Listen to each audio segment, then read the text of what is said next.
I think researchers should do what they do best, and this is carry out their research. We should support the researchers in those activities in the best ways we can.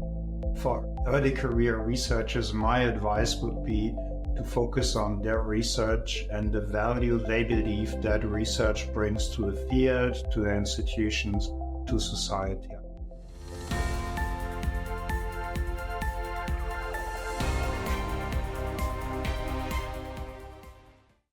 Welcome to Insights XChange. Today we have the honor of hosting Dr. Guido Herrmann, the Managing Director of Germany and Global Head of Industry, Partner and Academic Relations at Wiley. With a distinguished career spanning over 2 decades, Dr. Herrmann brings a wealth of experience to the table. Guido is a key representative of Wiley in engagements with industry associations, learned societies, and academia. He works with trade associations, Wiley's industry partners, non-profit groups, Wiley's society partners, and other allies to identify opportunities for partnerships and contributions to relevant technological and scientific advancements. Join us as we delve into the dynamic world of academic publishing with Dr. Guido Herrmann. Welcome, Dr. Herrmann. Good morning, Nikesh. It's my great pleasure to be here, and I very much look forward to our conversation. So let's get started. Thank you. Thank you so much. I appreciate it. So the very first question that comes to my mind, Dr. Herrmann, is you began as a researcher. From your perspective, if you could talk a little bit about what has changed in the world of research since you first set foot in your first role post your PhD. First of all, I think the possibilities for researchers to make contributions to society have greatly enhanced over the last 20-25 years due to new technologies, to advancements in science and research. At the same time, the challenges we are all facing have increased. So it's climate change, it's energy, it's health, geopolitical tensions. So I think that science is ever more important within our society, and the opportunities for scientists to make meaningful contributions have ever increased. And probably one very recent example has been the COVID epidemic. Between recognizing what is the cause of this life-threatening virus to finding a vaccination and then treatments, it has been literally a few months, 8, 9, 10 months. And so this is just a very nice illustration and example of the contributions scientists can bring to the society and how science has evolved over the last 25 years. Absolutely. I agree with you. So just from your perspective, again, you spoke very briefly about there's been a lot of change in the scientific publications and communications world. How do you assess the current state and maybe, kind of future ball gazing a little bit, but, the trajectory of open access, maybe specifically in Germany, but also to kind of talk about the European Union? Let's start with the big picture here, which I think is very important. So I would say since 2003, since the Berlin Declaration, we have been part and witness to a conversation and a discussion about how to best accomplish an open, equitable, and sustainable research publishing environment. So I think that's the main conversation that has been driving our industry. And that has also been part of many conversations that we had with stakeholders, with funders, with research institutions, and with scientists and researchers. For me, the question here is, and then that's probably the thing that it's underlying the change, which in a way doesn't change. And that is the question, what value do we bring as scientific publishers? What value do we create for the system? And I believe that actually hasn't changed very much. We create trusted, validated, high quality information. And we provide services and technologies and environment and processes that support authors, readers, funders, and institutions in the best possible way. However, the Berlin Declaration has asked the question, are there ways to make research more equitable, make research more accessible, make sure that the funding for the research publishing system is there.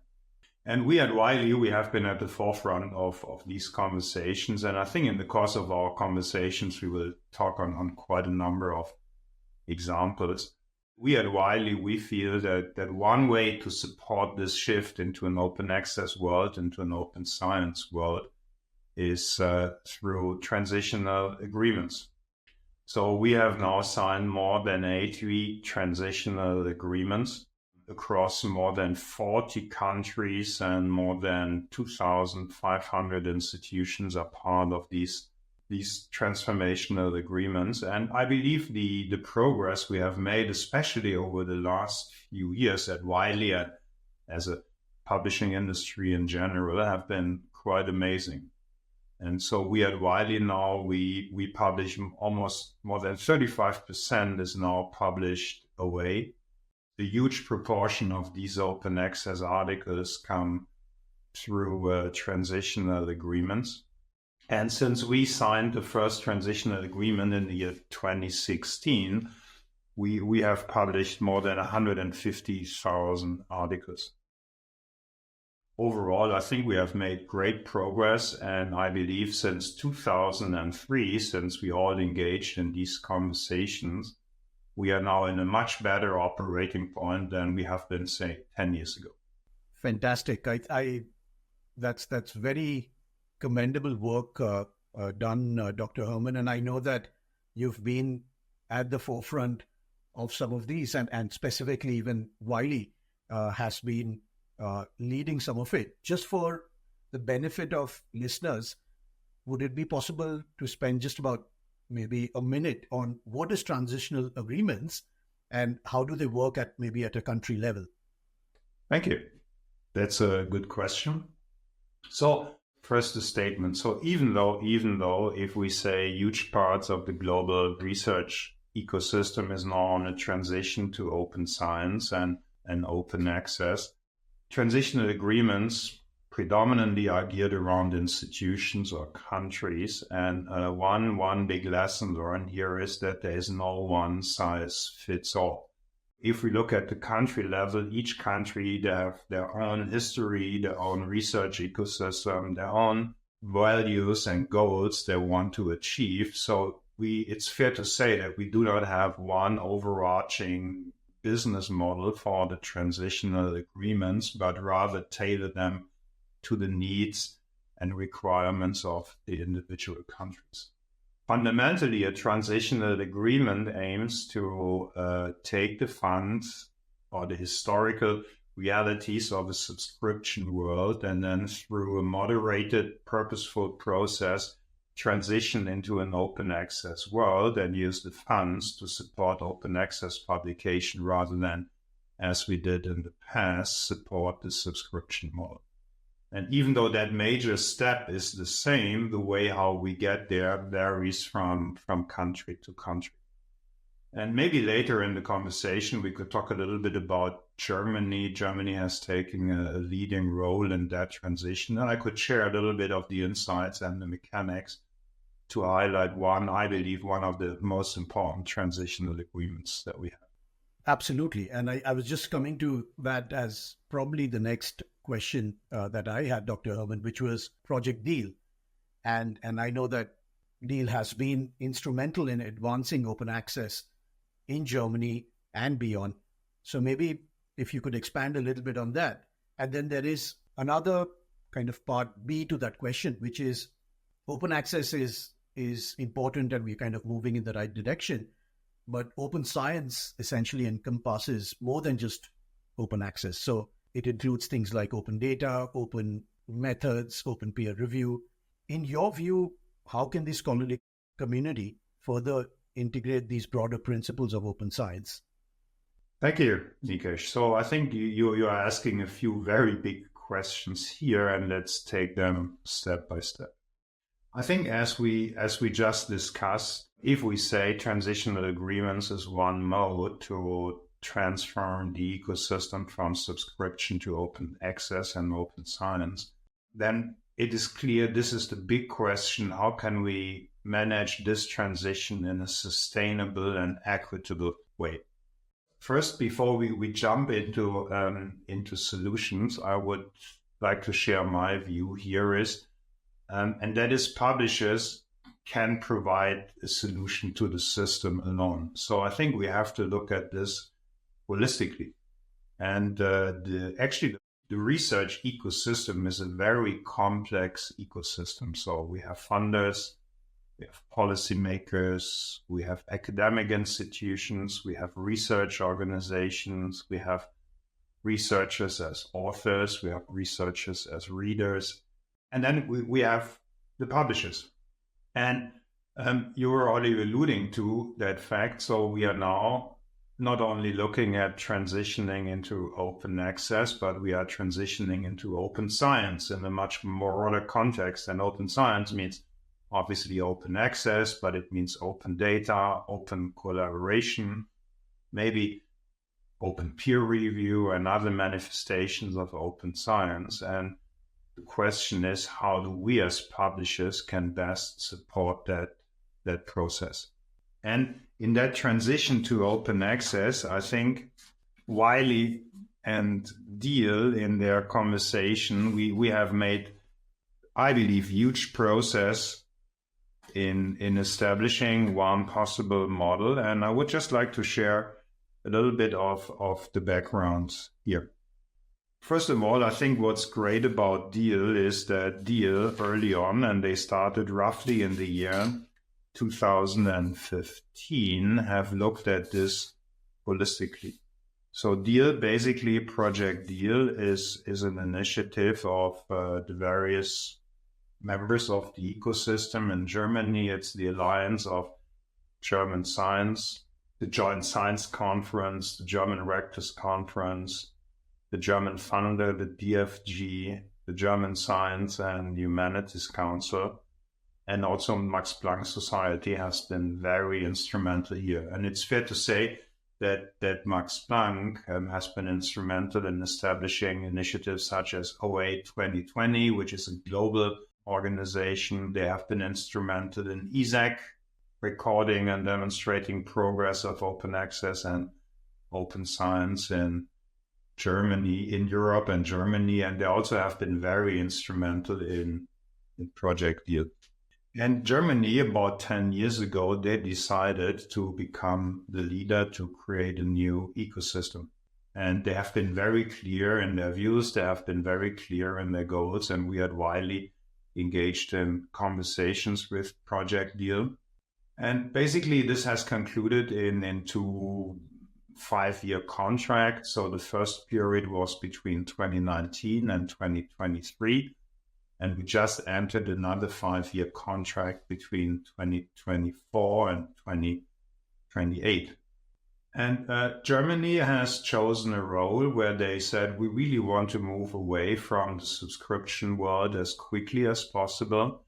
Their way to manage that transition has been the publish and read fee. So in Germany, they decided they would like to allocate the funds based on the publish and read fee, that for each article published, they will pay a publish and read fee that would then pay both for the reading aspects and for the publishing services provided by Wiley.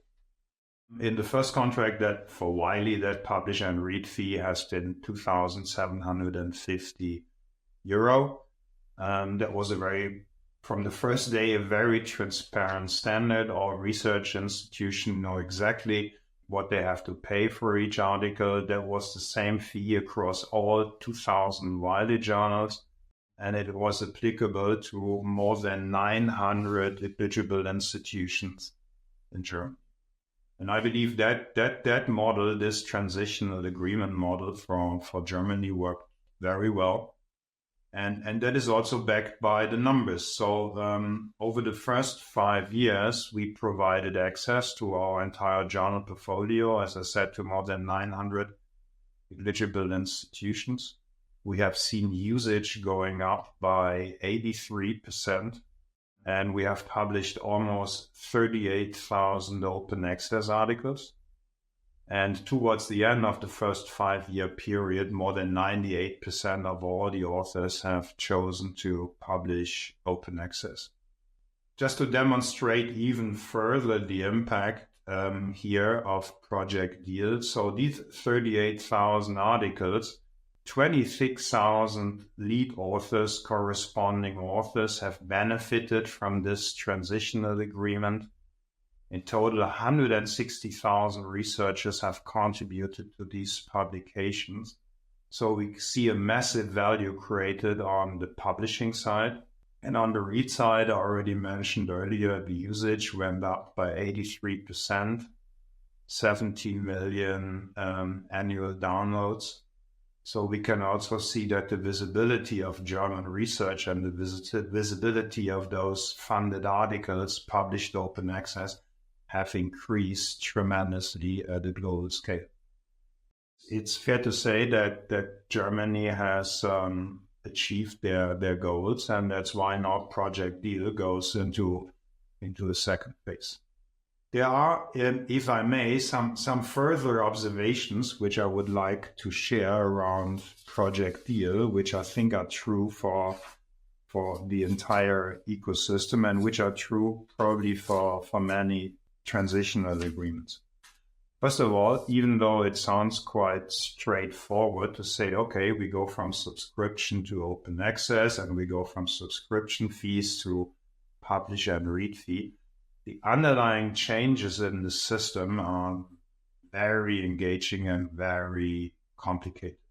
So basically, it's a move into a article-based economy, which means that each article from submission to publication needs to be tracked. It needs to be assigned to the correct institution. It needs to be assigned to the corresponding author who also brings then the fund, i.e. the affiliation with a particular institution. So the demands on the metadata have greatly increased. For us, Deal has been a great opportunity to improve and further develop our internal workflow systems on the submission side. But this change also needs lots of engagement and communication. As I said earlier, it's a system. It's not just the publisher and the author. There's the research institution, librarians, open access administrators. And so just in Germany alone, we ran about 50 author and librarians workshops to understand how it works, to listen for feedback, to hear how can we improve our systems, and to hear how can we improve our reporting. For instance, we have developed dashboards for the institutions so that they in a timely fashion can see how many articles from their institutions have been submitted, how many articles have been accepted, how many articles have been published, so that they can have the budget allocations accordingly. And across all our 80 transitional agreements globally, we ran more than 400 training sessions with almost 50,000 participants. So that's, I believe, is one very important aspect of that transition to open access. It's the systems, it's the article-based economy, it's the communication and the engagement with the key stakeholders. And another stakeholder I would also like to mention here in this context are the societies. So Wiley works with more than 800 learned societies globally. More or less half then of our journals are published in collaboration with the learned societies. And so for those societies and their journals, that shift to open access obviously also poses great challenges. I mentioned earlier the demands on the infrastructure are ever increasing. It needs very sophisticated systems, very sophisticated processes to have a day-to-day possibility on a day-to-day base to manage the publication process. But also the change in fund allocation here imposes quite some changes on the societies. And so we have the privilege, as I said earlier, with 80 transitional agreements worldwide. We provide the benefit to societies. They can participate in these transitional agreements and help fund their journals, help fund their authors. At the same time, we are supporting then also the societies here, because there might be the difference. So the funding in the subscription world for the journals might not be the same funding as in an open access world. So we provide them with opportunities, for instance, with corporate sponsorship. We help them to develop new formats to engage with their audience, for instance, conferences, hybrid webinars. We help them to expand services to their membership through job boards. We have Magix, for instance, as a company in our portfolio. So there's a whole range of activities that we engage with our society partners also to make sure they benefit from this transition. So that was a long answer to your question, and it just shows it's a very complex system, and it is very important to constantly engage with all the stakeholders. And I think we as publishers are uniquely positioned to make critical contributions to make that transition successful. Absolutely. No, thank you so much, Dr. Herrmann, for in fact spending time and going into the details. That was fascinating. And like you correctly mentioned, there were so many facets to the whole deal, which maybe just by reading some details, some articles, some PR, doesn't do justice to all the processes and the complexities that need to be managed. And the very fact that, based on the impressive numbers, it has been renewed again is a fact that, it's been extremely successful. Moving on a little bit, Dr. Herrmann, we know that the landscape's changing quite a bit in terms of different models, different options that have been explored. We had the subscription model, we had the APCs, and there are a few others that are being spoken about. From your perspective, what innovative approaches or business models do you envision emerging that could create a balance between manifesting the principles of open access, but at the same time, looking at the financial realities, of publishing? Because we know that there is a lot of work that goes in as far as a publisher is concerned. And we talk a lot about the rigor and the peer review and the foundational aspects, which are so critical. And all of that, of course, comes at a cost. So how do you see this shaping? Do you see one or two business models emerging, or do you see that there are going to be quite a few different options? Just any thoughts on that? Thank you.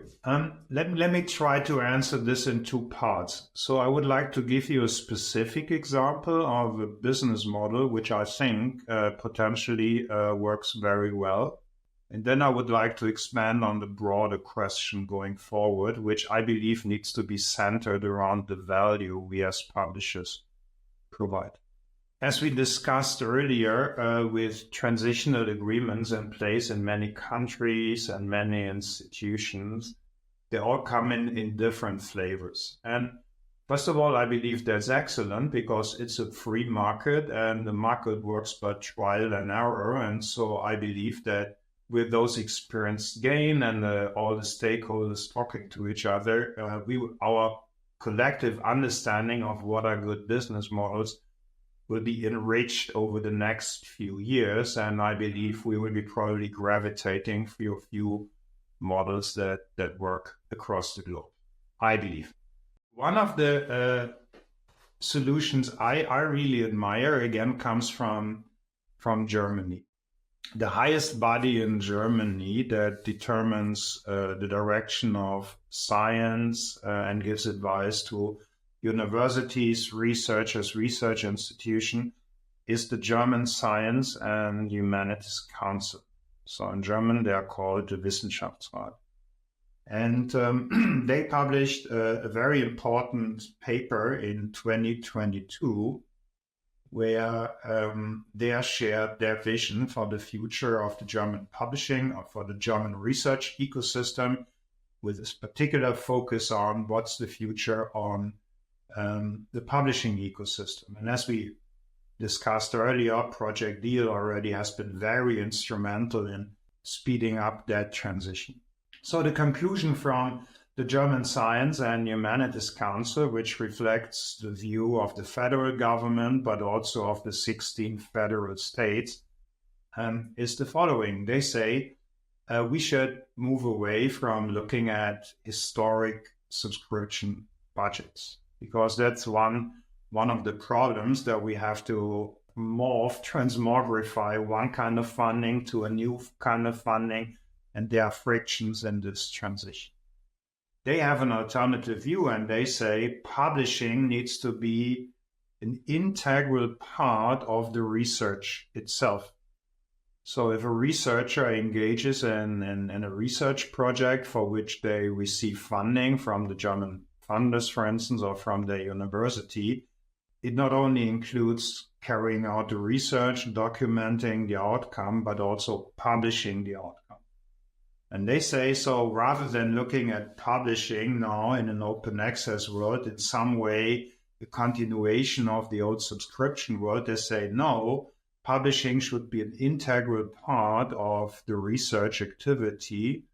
And the estimate in Germany is that's around between 1% and 2% of the costs that go into funding should be allocated to the publishing activity, because that's pretty much the historical value. I personally believe this is an excellent analysis and recommendation, because it immediately takes us away from the old subscription model. It has a new model in place. I think it also creates not only transparency, it also creates equity. Why? A researcher who receives lots of funding, there's a valid hypothesis that that researcher will also publish more than another researcher who receives less funding. So it automatically scales, so to speak, with the funding money made available to the researcher. One of the problems we see in the transition to open access, that research-intensive institutions obviously have to carry a higher weight than those institutions that publish less. In this new model, as proposed by the German Science and Humanities Council, those research institutions with heavy funding who publish more immediately have more funds for publication. So I think it solves one of the really structural issues in that transition, that research-intensive institutions need more funds simply because they publish more. And so there's the recommendation now in Germany to change the system and follow this model, so that we basically get away from looking at historical subscription budgets with the libraries, but rather let's say how much funding goes into the research, and associated with that funding research, there's a share of that money made available for publishing. And that would then enable the researchers to publish in a way they see fit and without financial limitations, which I think is critical to create an equitable system. So there was a specific answer where you say, what are possible future business models? And the answer is tie publication costs to the research grants. The other question is, how does the ecosystem move forward, right? So what's the future vision here? I have a firm view here that we as publishers, rather than focusing too much on the economic models, which obviously we need to get them right, there is no doubt. So I'm not diminishing that aspect. But I think for us, the question is, which value do we bring to the system? And if we bring value to the system in a demonstrable way, I believe we will be rewarded for that value we bring to the system, as we have done over hundreds of years, literally since the first journal has been published. I feel more confident than ever that with all the changes, and I will come to a few in a second, that we are currently facing, the potential for the value that we can bring to the table, to the system, the value we can bring to research funders, to institutions, to researchers, will be increasing, the potential will be increasing over the next few years. Why is that? First of all, I think science is global. Science always has been global. And we as publishers, I believe we operate on a global scale. I believe we bring value to the table, that we help to create a global research community, connect the researchers, increasingly so in a digital world. And that is despite the geopolitical tensions. So I think we play a very critical role in creating that global science community by bringing the researchers together as authors, as readers, and in various other roles they have in their professional life. Number two, we can all see now a phase of accelerated technology developments. We have seen the first, call it inflection point, around 1995 with the invention of the internet. I think scientific publishers have been one of the first in the ecosystem to really capitalize on the opportunities of the internet. Within a few years, everything was digital, right? We went into digital workflows. We had electronic journals, as they were called at that time, so way ahead of other industries. For instance, the movie or the music industry. So I think we have a good record of capitalizing on technological developments, and we are currently in a stage of accelerated technological developments. And so I think we can bring value by helping the research ecosystem, further enabling the research ecosystem by the use of these technologies. The one that comes to mind immediately, obviously, is generative artificial intelligence. This is a new technology developing at a super rapid pace, even faster than the introduction of the internet. And we can already see many, many beneficial applications of artificial intelligence on the process side and on the discovery side. And I believe for scientific publication, for the scholarly ecosystem here, artificial intelligence will be super beneficial, and we as publishers will bring value to the system by adapting artificial intelligence in the most beneficial way for the system. And then the fourth aspect where I believe will bring substantial value is research integrity. We have seen challenges over the last few years at many levels. We have seen fraud on the author side, fraud identities. We have seen paper mills, image manipulation, activities that undermine trust and validity of the scientific record. And I believe that we as publishers can make great contributions to research integrity. And then collectively, if we do all that, I believe we as publishers will bring value to society as a whole, because if we enable the research ecosystem and the researchers, this means we will find better answers for climate change, energy, health, creating global equity, creating benefits for society in general. So to go back to your initial question, if we demonstrate the value we bring to the ecosystem in really tangible ways, by showing what we do makes a difference on the integrity side, by capitalizing on artificial intelligence, by making the publication process faster, by creating an open access and open science world, I believe there will be business models that will support these activities. I have no doubt. Brilliant. Thank you. Thank you so much for sharing your vision, and it's so clearly articulated, Dr. Herrmann. And just kind of moving on to another very important set of topics, which is around the nature of being interdisciplinary, or talking about international collaboration. Talking about one of those aspects, we've been seeing a lot of instances, and we've been hearing a lot about the interdisciplinary nature of research. And now, whether this is in the context of achieving sustainable development goals, or could be in terms of furthering science, there is an emphasis on interdisciplinary. As playing such a senior role and having been part of the industry for such a long time, and also a researcher yourself, you've obviously seen the evolution and the launch of interdisciplinary journals. How do you see such platforms shaping the future of scientific research and publication? You are addressing, Nikesh, one of the central topics here. And I think interdisciplinary research is important because fundamentally we have to solve real world problems. And those real world problems, by their very nature, are challenging, they're multifaceted. And so I think we as publishers, we can help to create holistic views on, for instance, climate change, on energy, on health, on sustainability.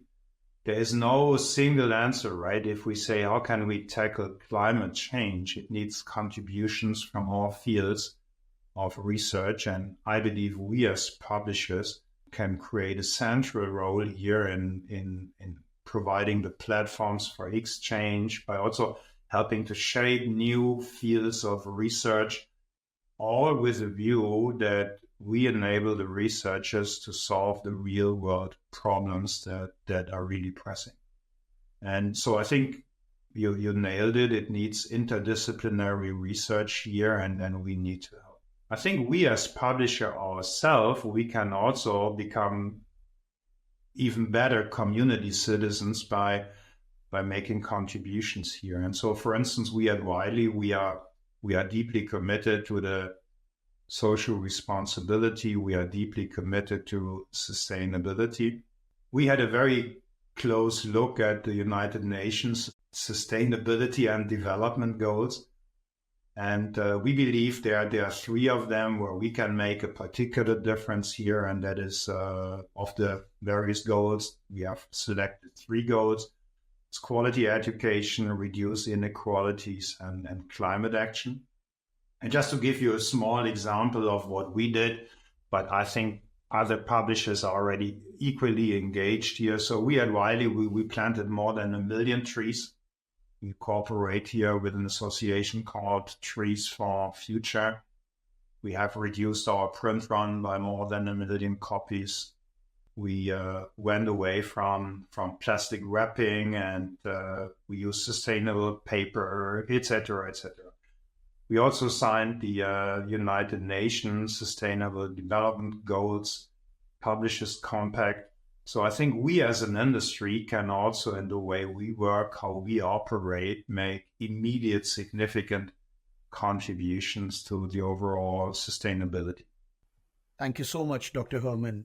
I know you briefly spoke about the interdisciplinary nature, and also the fact that, we need to really bring down the barriers and try to make, science more encompassing. But considering the fact that you've been playing such an active role and guiding a lot of international organizations, international bodies, in terms of how does the future of science communication look like, and how do we emphasize the importance of collaboration internationally, is there something which is very clear in your mind in terms of, one, are we doing enough to really foster that? And second, obviously, what more could we do to just encourage more collaboration internationally? I think what we can do here is, let's go one step back. I think researchers should do what they do best, and this is carry out their research. We should support the researchers in those activities in the best ways we can. And this means, I think we as publishers, we should become thought leaders in anything that now moves from open access to open science. So in that open science world, the way I see it, we see open collaboration, we see better processes, we see greatly enhanced systems to detect fraud in the system, to enhance research integrity, as we discussed earlier. I believe that in the conversation around open access, we might have lost a little bit the focus on the reader, on the discovery side. So now with artificial intelligence in place, I believe it's also the time that in this open science world, we can have another look at discoverability, that we develop systems that provide researchers not just with an evaluated list of articles that might help them solve their problems, but with much more intelligent tools on the discovery side to support them in their research endeavors. We at Wiley obviously Edupon is part of the Wiley family, so we are hosting almost 50% of the world's research output. So we are greatly devoted to using these technologies to increase discoverability, to increase visibility. We are developing new tools here, new taxonomies. We are using artificial intelligence tools. So I believe in this transition now to open science, a new focus on the reader, on discoverability. So not forgetting the author and everything we need to do on the submission side, but having another focus on the reader will provide us with great opportunities to connect with our audience. And then in a way also connect the dots, because the same person who works as an author with us obviously also comes to us, to the publishers, to financiers, to their research questions. And so I think there are great opportunities here. Thank you. I fully agree with you, Dr. Herrmann. Two very specific questions, but two probably very different topics to some extent as well. One, you spoke about the great work that Wiley has done in terms of working closely with scholarly societies, with more than 800 societies working and partnering with Wiley.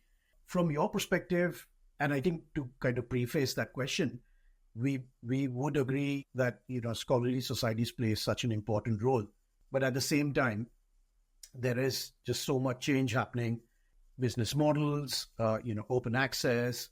How do you, in your mind, think can we help keep their status, which is very, very important? They are highly specialized, do some great work, have some great membership programs.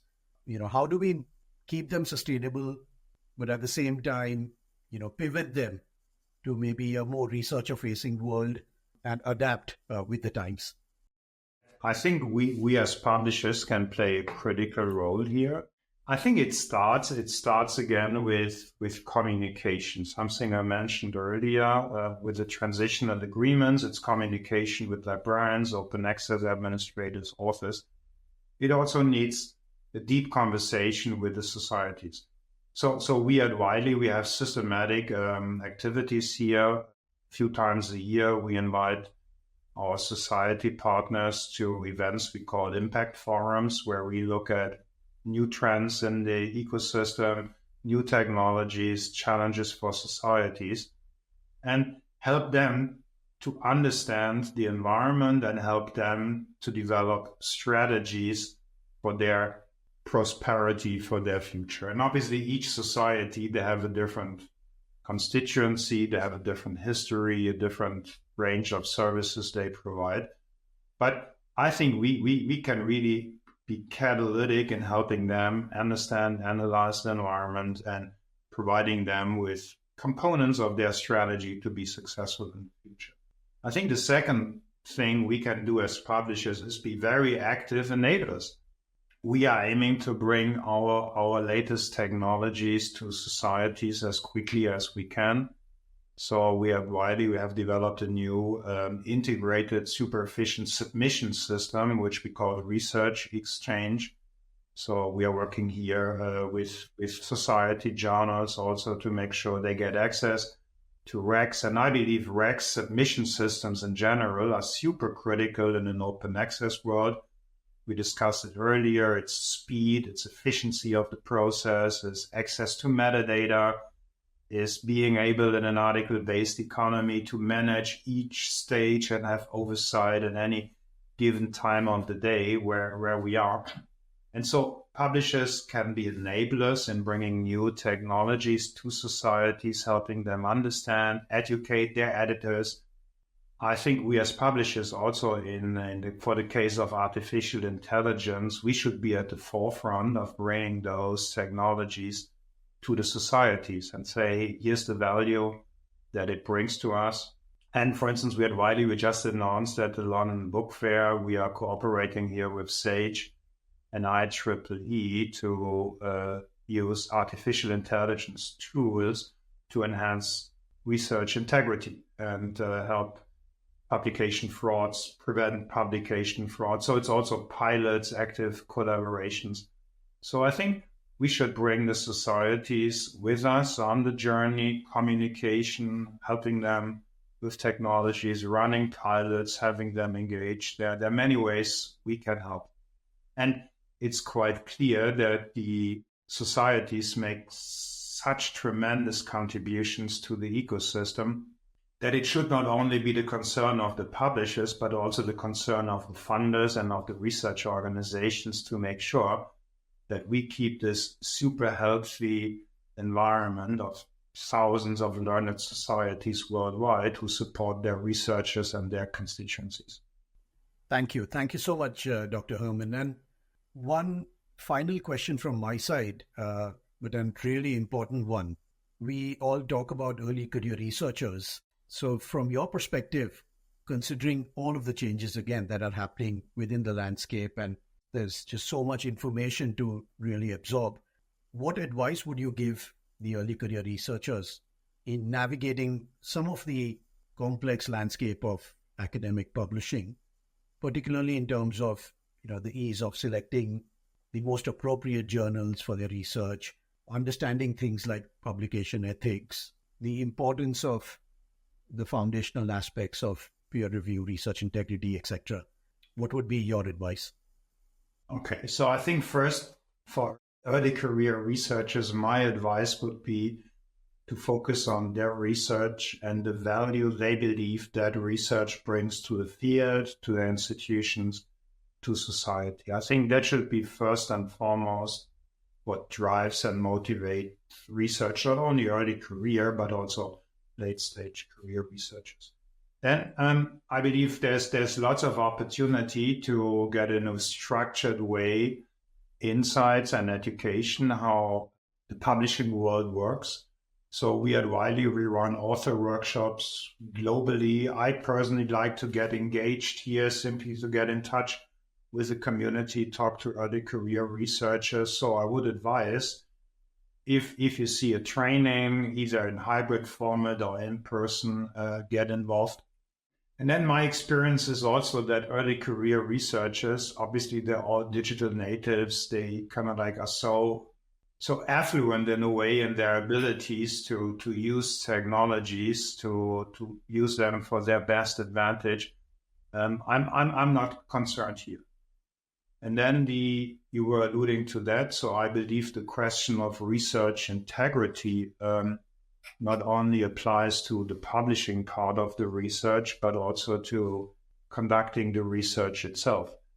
As we have seen over the last few years, we have seen challenges here in research integrity. We have seen systematic fraud, but we have also seen how quickly the industry has reacted. Right? We have seen systematic retractions. We have united to act. So we have the Integrity Hub from STM. So for an early career researcher, I would say make sure they conduct their research to the highest ethical standards from the very first day they think about their project to when they publish, and then they were safe and will have a great career inside.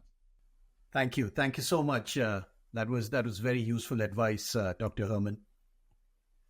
It's been a truly enlightening conversation with Dr. Guido Herrmann, Managing Director of Wiley Germany and Head of Global Industry and Academic Relations.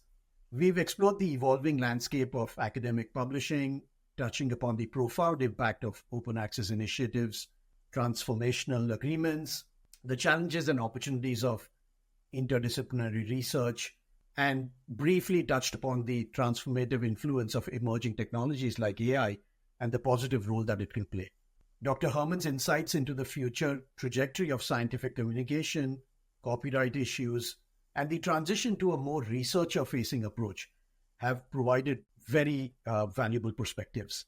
As we conclude, his advice for early career researchers navigating the complexities of academic publishing resonate deeply with all of us.